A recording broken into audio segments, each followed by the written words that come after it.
esta mesa de análisis político de este martes 6 de diciembre de 2022. Estamos con Adolfo Fito Garcés, Daniel Chaschetti, Daniel Buquet y como invitada Adriana Raga.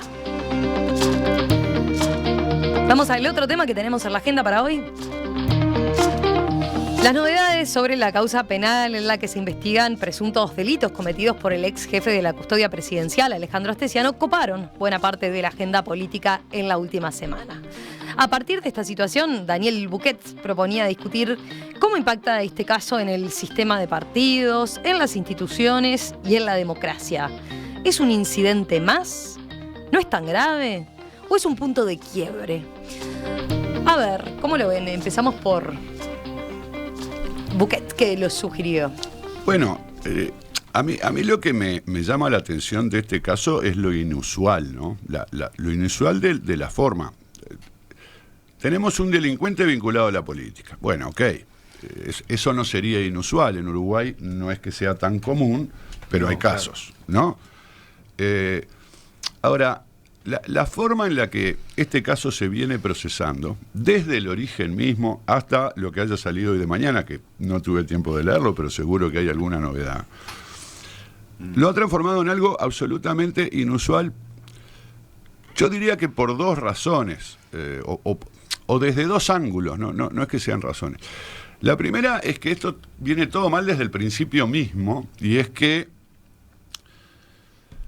se contrató como encargado de la seguridad personal del presidente a una persona que tenía un conjunto de antecedentes, la mayoría de ellos llamados anotaciones en términos técnicos, que tal vez no debió haberse contratado a estar, por lo dicho, por algunos no solo extraños, sino propios, ¿no? Vos fijate que casi inmediatamente después, este señor, que era el jefe de seguridad del presidente, no era el jefe de seguridad del presidente. Esto es el principio mismo del asunto. Resulta que sabemos que Astesiano, que está procesado, más allá de que no tiene una sentencia, luce como un delincuente de dimensiones importantes. No es un delincuente aislado, sino que está vinculado a una o varias redes delictivas. Lo cual va surgiendo por la investigación que va generando una serie de repercusiones que son mediáticas, pero que también son sustantivas, porque cada vez que pasa algo, se obligan a posicionar el gobierno, el presidente, la presidencia, el poder ejecutivo, en todo caso, por un lado, obviamente tratando de deslindarse de las acusaciones, no siempre con la mejor fortuna. Del otro lado, la fiscalía. Tenemos una fiscalía que en este caso ha generado mucha repercusión mediática, ¿no? Y esto incluye a los que dicen dejen investigar a la fiscalía, pero la fiscalía parece que también está ocupada en generar noticias. La fiscal y la fiscalía, porque a su vez, no, que quiero que me trasladen, no, que el fiscal de corte, no, que no la va a trasladar nada, pero que la apoya muchísimo. La fiscal diciendo, el presidente me pidió que no usara los diálogos, no, después diciendo, no, la presidencia es la que más apoya la investigación. Es decir, del otro lado la oposición, ¿no? Tratando, digamos, de, bueno, tal vez sacar jugo de esto, mostrar las debilidades del gobierno. Y los socios de la coalición, que los veo con una incomodidad gigantesca, ¿no? Bueno, no queriendo atacar al gobierno, pero tampoco queriendo que el eventual enchastre los... Y junto con eso vos lo que tenés es una organización delictiva incrustada ¿no? Infiltrada en el gobierno. Y no de ahora, es decir, por el caso Pasaportes, que es el caso inicial y el que está en proceso estrictamente, no es un caso que haya empezado con este gobierno, sino antes. Entonces, lo que yo me pregunto, y lo que yo creo que puede ser algo relevante desde el punto de vista de la valoración, bueno, del Estado real, pero de la valoración de la institucionalidad uruguaya, es hasta qué punto nosotros no estamos presenciando algo que quizá ignorábamos, y es que tenemos organizaciones delictivas entreveradas con el Estado, por lo menos en la policía, ¿no? En las esferas políticas, bueno, puede ser. O que vienen avanzando. Bueno, o que vienen avanzando. En su momento, la fuga de Morábito, bueno, generó unas dudas extraordinarias, y creo que además allí no se pudo avanzar gran cosa, más allá de alguna medida disciplinaria, pero vos decís, el tipo se fue caminando, y las cámaras, vos sabés que justo le llevaron a hacerle mantenimiento. Qué mala suerte. Es joda, ¿no? Me estás jodiendo. Entonces, bueno, no sé, pero después no pasó más nada. Después lo agarraron a Morábito, en fin, para alivio de muchos. Bueno, no se escapó del todo. Pero perdóname, porque ¿qué pasa? Cuando vos mirás México, cuando vos mirás Colombia, cuando vos te planteás estos problemas que tiene el Estado, digamos, el Estado legal, el Estado jurídico, para imponer el Estado de Derecho, el cumplimiento de la ley en el conjunto del territorio, bueno, incluso Brasil, hablemos de las favelas, por ejemplo, o algunos territorios de la Amazonia, ¿dónde está el Estado? O hay una organización paraestatal que es la que en realidad controla esto. Bueno, en Uruguay esto no pasa, esto no pasaba. Tenemos casos aislados de corrupción, de delincuentes, más o menos encaramados dentro de la estructura del Estado, de los gobiernos eventualmente. Pero acá hay una cosa que en realidad es, o hay una organización que logró avanzar dentro del Estado, bueno, puntualmente, o acá hay algo que ya está funcionando así, hace mucho tiempo, y yo creo que esta investigación nos debe, esta investigación o las derivaciones de este caso, nos deben preocupar muchísimo, porque tal vez no tenemos la calidad institucional que pensábamos. Por eso vos decís, no es un caso más, nos hace abrir los ojos por lo menos. Hay que ¿no? observarlo. Yo creo que más allá del escándalo y del atractivo mediático de cada una de las cosas que surgen, porque resulta que teníamos un delincuente que además es un desprolijo, y entonces abre miles de líneas de investigación aportando evidencia de lo más diversa.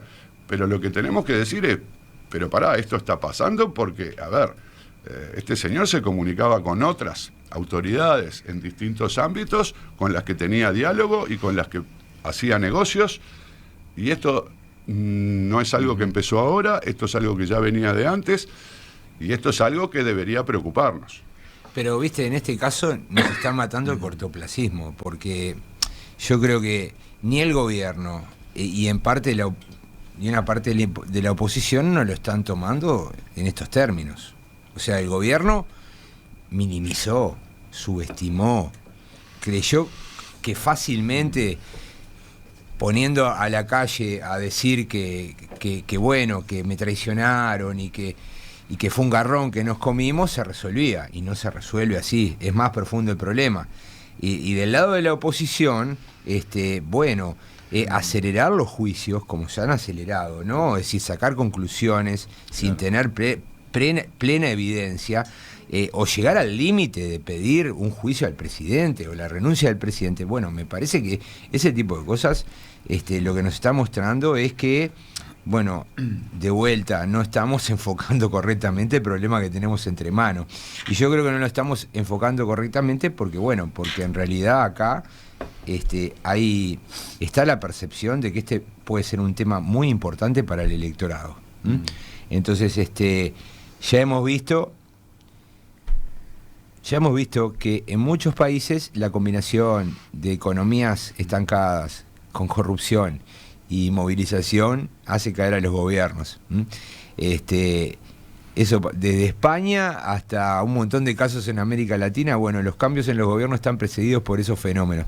El fenómeno de corrupción para los gobiernos es letal. ¿Sí? Es letal, sí, es letal. Para el Frente Amplio lo fue. Hay quienes dicen, no, bueno, a ver, esto de si el bolsillo anda bien, después la derrota del Frente olvida. Amplio se explica obviamente por varias causas, pero está la combinación también presente, ¿no? De bueno, estancamiento económico y corrupción, ¿no? Percepción de corrupción. Eso es lo relevante. Entonces, a mí me parece que, bueno, ok, los actores, pensando en términos cortoplacistas, hacen estas apuestas, pero en realidad, a mí lo que más me preocupa es lo que dice Bouquet, es la calidad institucional de la democracia. Y cómo se está tratando, y me pregunto, ¿estamos en un proceso de infiltración de parte de la delincuencia, de estas redes mafiosas? En Chile es increíble el grado de avance, y Chile es una democracia sólida, pero ha retrocedido en los últimos 10, 15 años de una manera dramática, y yo me pregunto, ¿en Uruguay no nos estará pasando lo mismo? Entonces deberíamos tomarlo con mucho cuidado, con mucha preocupación, y vuelvo a repetir, intentar cambiar el enfoque, sacarlo un poco de la perspectiva del corto plazo y del corto plazo y de la junta de votos, y colocarlo en términos de cuidemos la democracia. Sí, ¿sabes qué? Me estaba acordando cuando empezaste, Bouquet, a hablar de esto, me estaba acordando de Juan Pablo Luna, ¿no? Porque Juan Pablo Luna hace algunos años, en una de sus visitas, un colega uruguayo, sí, lo conocen bien, ¿no? Admirado colega que trabaja en Chile. Y Juan Pablo hace unos años vino a Uruguay y le preguntamos, ¿qué estás haciendo? Y dice, mira, estoy haciendo trabajo de campo. ¿Y sobre qué? Sobre las perforaciones al Estado. Y yo lo quedé mirando como diciendo, qué raro, ¿no? Y tiene que ver con lo que vos decís, Daniel Bouquet. Es decir, Juan Pablo Luna incluso ha escrito recientemente sobre el tema del Estado en América Latina y sobre esto, ¿no? Sobre eso, perforaciones, ¿no? El Estado que no logra hacerse cargo, gobernar, ejercer su autoridad en el territorio, como nos enseñaban en el liceo. Así que ahí hay un problema. Ahora Chaschetti lo subrayaba, yo estoy de acuerdo, hay un ojo que tiene que estar puesto ahí. De todos modos, cuando yo miro el caso Astesiano y sigo el debate público sobre esto, también me alarmo por otra cosa, por esto que recientemente, al final de su intervención, decía Daniel, por los discursos, ¿no? Por cómo desde el gobierno y desde la oposición se hace referencia a este tema, y también por los discursos que circulan en las redes o que circulan en el debate entre la gente. Ahí también yo creo que tenemos que tener el otro ojo puesto en esto, ¿no? En lo que podríamos llamar las prácticas, y en la manera en que hablamos de esto. ¿Cómo estamos hablando de esto? ¿El gobierno habla bien de este tema? A mí me parece que no. Es más, yo diría, si una fortaleza de este gobierno fue, al principio, sobre todo, la prolijidad en la comunicación, tanto era así que se decía, los buenos niveles de popularidad del gobierno tienen que ver con, ¿no? Con la agencia de publicidad, con lo bien asesorado que estaba, no sé. En todo caso, esto ya no es así. Yo cuando, no sé, en los últimos meses veo al propio presidente declarar mal. Declaró mal en torno al tema Astesiano. Yo creo que volvió a declarar mal en el tema del famoso pescado congelado, ¿no? Un poco frívolo, ¿no? Sí, dijo, para comer, obvio, ¿para qué va a ser? Se preguntó, y después ahora, ¿no? se conocen más detalles de que había sido donada, incluso parte de la mercadería, que estuvo varios meses en un frigorífico. Fue donada después de que Astesiano fuera... es decir, me preocupan los hechos, y también me preocupa la manera en que se habla de los hechos, ¿no? Los hechos, todos los hechos vinculados a Astesiano son graves, y es incomprensible que una persona de ese tenor haya estado tanto tiempo al lado de un presidente de la República. Es incomprensible, ¿no? Yo no lo puedo entender. Ahora, ¿cómo hablamos de los hechos? No me convence la manera en que el gobierno habla de los hechos. Estoy de acuerdo con Chaschetti. El gobierno da la sensación de minimizar este asunto, ¿no? Da la sensación, en realidad quiere minimizar el asunto porque sabe que es un asunto que lo puede afectar, entonces el gobierno se quiere deslindar. Pero no podemos hablar de esa manera.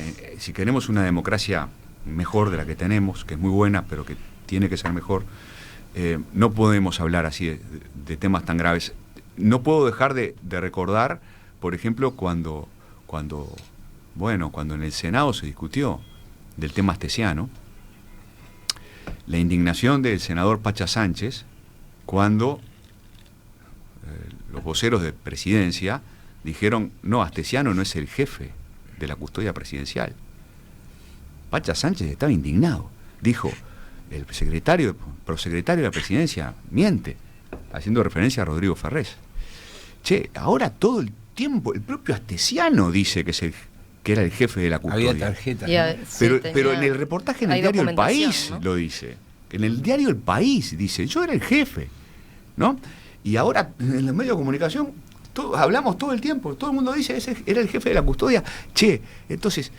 pero eso es como cuando Hugo de León fue el técnico de Nacional, designan a otro porque no tiene el título, pero exacto, el que dirige es él. Bueno, pero entonces, ¿qué correspondía? Claro, que después aparecieron documentos donde efectivamente firmaba como el jefe de la custodia, ¿no? Esto ha dicho con enorme respeto, ¿no? Por Rodrigo Ferrés, ¿no? Por el piso 11 de presidencia. Che, el Senado merecía una explicación distinta, y no que se mostrara un papel diciendo, no, mirá, Astesiano no es el jefe porque acá designamos al comisario no sé cuánto. Es decir, ¿cómo hablamos? Últimamente en las democracias contemporáneas uno de los problemas que hay es que no se no se respeta la verdad, ¿no? No se respeta lo que yo llamo el derecho a la verdad. La gente tiene derecho a que se le diga la verdad. No podemos naturalizar la mentira en política, basta, no podemos. Entonces, a mí no me gusta cómo el gobierno ha manejado este tema, no me gusta, no me parece, me parece que la ciudadanía merece otras explicaciones mucho más serias. Tampoco me gusta que del lado de la oposición se invierta la lógica de los procesos, ¿no? A ver, en la famosa valija diplomática, donde jamás debieron viajar los pescados. 452 kilos de pescado. Donde jamás debieron viajar pescados. 20 valijas. Claro, donde jamás debieron viajar pescados, desde luego, ¿no? Venía droga hasta que se demuestre lo contrario. Claro. ¿No? Es decir, debería ser al revés. Es decir, también, si el gobierno minimiza, la oposición exagera. Y yo digo, perdemos todo. Cuando el gobierno minimiza y la oposición exagera, perdemos todo, porque terminamos metidos en un mundo en donde nadie sabe a quién creerle, nadie sabe quién está hablando en serio y quién está mintiendo. Perdemos todos. Adriana. Sí, desde el punto de vista, bueno, eso es lo que en general sucede en muchos de estos, no es nuevo, ha sucedido en muchos de los otros hechos del pasado. Cada uno quiere o ganar o perder lo menos posible, y la opinión pública está acostumbrada a eso, o sea, no espera que ni unos ni otros digan la verdad, porque no sucede, casi nunca ha sucedido. Hasta ahora lo que muestran las encuestas es que aparentemente no es un tema central para la ciudadanía, las nuestras y otras más recientes. Puede llegar a serlo si se plantea de otra manera, o sea, si se lo ata más a este tema más profundo, que por ahora en realidad nadie lo ha hecho. Y lo que pasa, nadie lo ha hecho porque es un tema que le pega no solo a este gobierno, sino viene de antes. Entonces probablemente no se quieren meter en el gobierno perforado, porque eso va a pegarle a todos. No creo que el año que viene sea ese...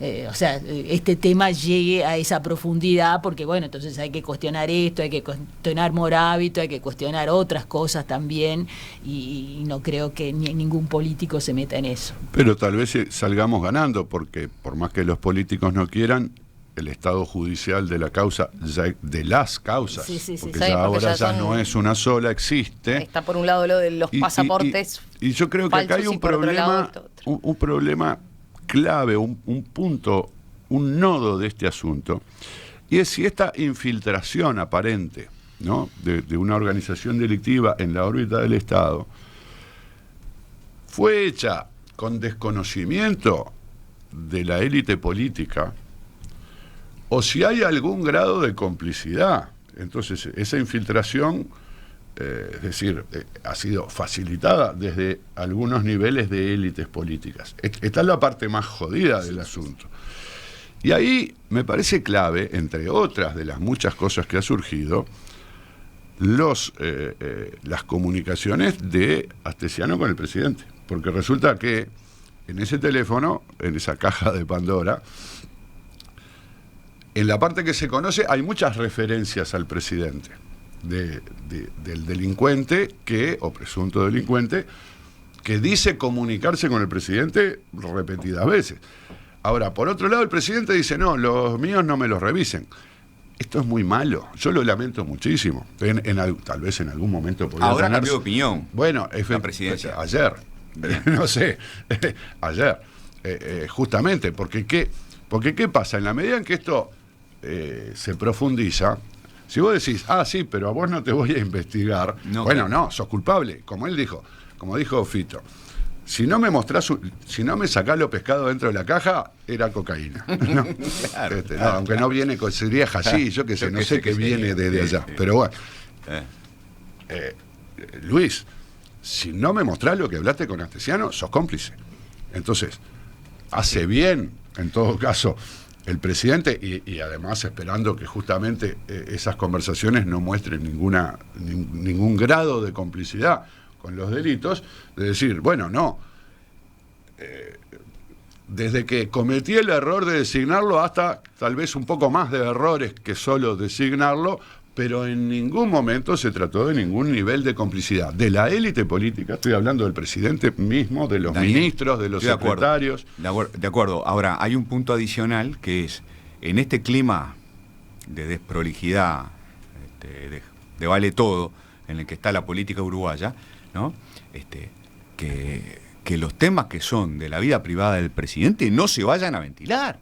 No, francamente me importa muy poco. No, a mí sí. Eso sí que me importa. No, frente a este caso, yo lo lamento en el alma, pero frente a este caso me importa muy poco. No, está bien, pero digo, me parece que tiene que haber un llamado a la responsabilidad, tiene que haber un llamado a la responsabilidad, de que por un lado, está bien que toda la información esté en manos de Fiscalía, todas las comunicaciones del presidente con Astesiano tienen que estar en manos de Fiscalía, y las cosas que son de la vida privada del presidente tienen que quedar en reserva, porque si no estamos en un juego absolutamente demencial, ¿no? Desprolijo y dañino, ¿no?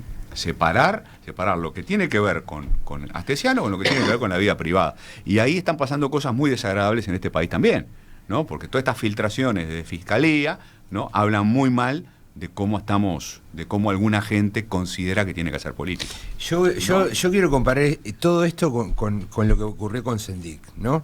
Cuando empezaron a aparecer las denuncias sobre Sendik, que Sendik era el vicepresidente de la República, no eran sobre su actuación presente, sino sobre su pasado como presidente de ANCAP. La primera reacción del Frente Amplio y de Tabaré Vázquez fue minimizarlo. Claro. Salió a decir, le están haciendo bullying. Sí. El propio Sendik decía, hay un plan Atlanta, el plenario del Frente Amplio se solidarizó con él. Pero a medida que se fue complicando la situación y que fue quedando en evidencia, y ahí el papel fue muy importante de los periodistas, de los medios de comunicación. Bueno, el Frente Amplio en un momento dijo, bueno, esto es serio. Claro. Y le soltaron la mano. Y le iban a pedir la renuncia.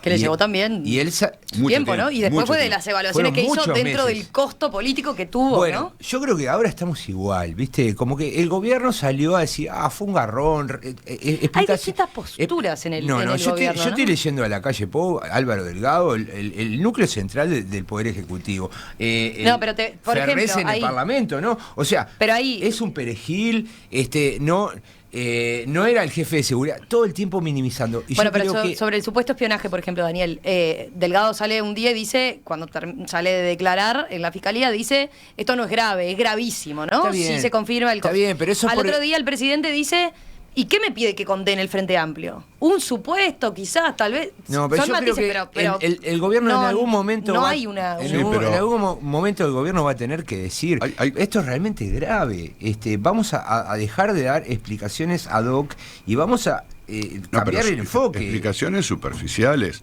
Yo creo que ese es el problema, porque además las circunstancias los van recostando cada vez más en la necesidad de dar explicaciones más sustantivas, ¿no? Y muchas de las explicaciones vienen de la Incluso vos Fiscalía. decís, el supuesto espionaje.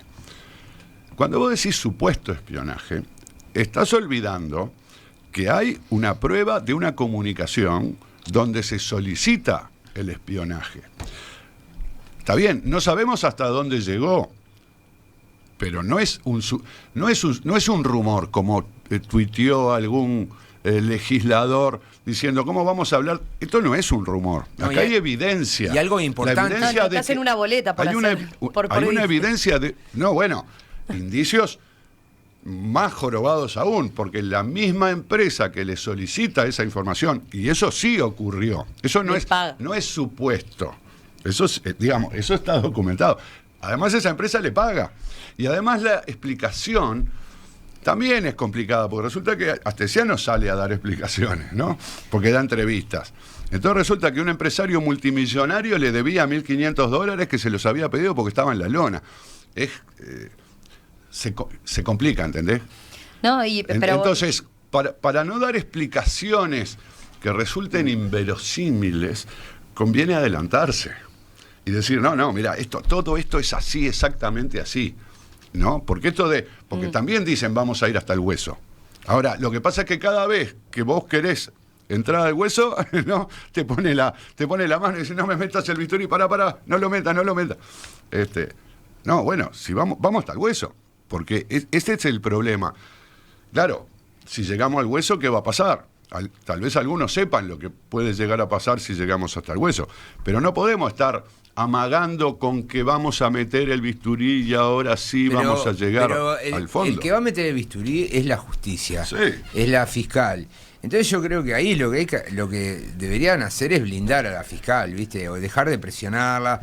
Yo creo que ahí no es bueno el desempeño de la fiscal. Esto de estar tuiteando, las idas y venidas con presidencia, en el sentido bueno, la última comunicación, la que estamos hablando, de que presidencia accedió a que se difunda esa información, surge de la fiscal, que dice que en realidad lo que hubo al principio fue un malentendido en la noche del procedimiento, cuando se llevó... Pero malentendido que lo generó la propia fiscal. A ver, la justicia... Pero el presidente después en rueda de prensa explicó por qué entendía y estaba preocupado por la privacidad de sus chats. Entonces, no fue claro en ningún momento, ni de fiscalía, ni de la presidencia. Pero a ver, la justicia funciona en base a procedimientos. Algo que hace el derecho es establecer procedimientos para llevar adelante las causas. Ahora, no puede ser que haya malos entendidos. Ahí se necesita claridad. Yo creo que hay que blindar el proceso, hay que dejar que la fiscal investigue, hay que evitar presionarla, hay que apoyarla, ¿no? En lugar de cuestionarla. Es la única forma, ¿no? Y que esto termine en algún momento en un resultado judicial, ¿no? Lo que pasa es que estamos lejos porque todavía hay información que se está procesando, ¿no?